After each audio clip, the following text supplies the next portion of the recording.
ఎక్కువ మంది టచ్ చేయలేదు. దాంట్లో ఒకటి రీమ్యారేజ్.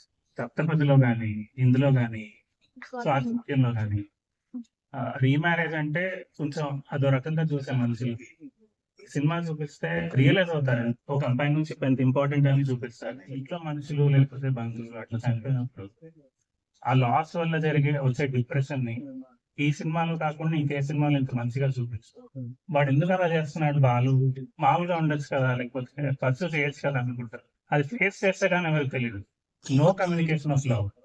సో, ప్రేమని ఎట్లా వ్యక్తపరచాలో అంటే అరే చెప్పొచ్చు కదా! చెప్తే ఏమైతది అనుకుంటారు జనరల్‌గా. ఎన్నో సార్లు చెప్పాలనుకుంటది. స్వీకరిస్తది.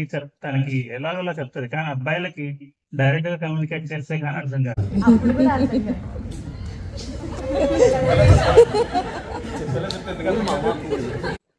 ఇంకోటి symbolism of loss foreshadowing his అన్‌లక్కీనెస్.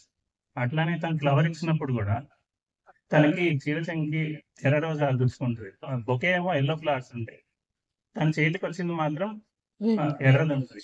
అంటే యెల్లో ఫ్లవర్స్ ఫ్రెండ్‌షిప్. అప్పుడు దాకా ఫ్రెండ్‌షిప్ ఉన్నది. తను ప్రపోజ్ చేయంగానే అది రెడ్ ఫ్లవర్ అన్నట్టు చూపిస్తది. తను ఫోటో తీసుకున్నప్పుడు ఎప్పుడు దాంట్లో ఫోటో ఉండదు బాలుకి. సినిమా అంతా తను చూస్తా ఉంటాడు దాంట్లో. అడగొచ్చు, సింపుల్‌గా అడగొచ్చు. మనం ఫోటో తీసుకుందామని అడగొచ్చు. అది అడగడు తను. లైఫ్ అంతా అడగడు. ఇంకోటి క్యాండిడ్ ఫోటోగ్రఫీ. మనం ఎంత పాకులాడతాం క్యాండిడ్ ఫోటోగ్రఫీ గురించి. సో, అందులో ఆ అబ్బాయి భంగిమ అది ఎప్పటికీ రిలేటబులే అది. కెమెరా ఉన్నంత కాలం క్యాండిడ్ ఫోటోగ్రఫీ ఎలా తీయాలని మనకు అర్థం కాదు.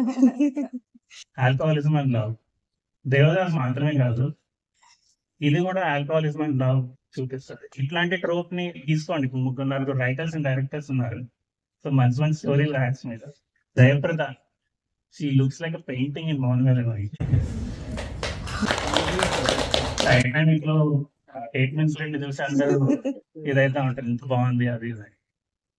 'Jayaprada' is period. ఇంకోటి 'స్వర్ణకమలంలో' షణ్ముఖ శ్రీనివాసన్ ఉంటాడు ఆ అబ్బాయి.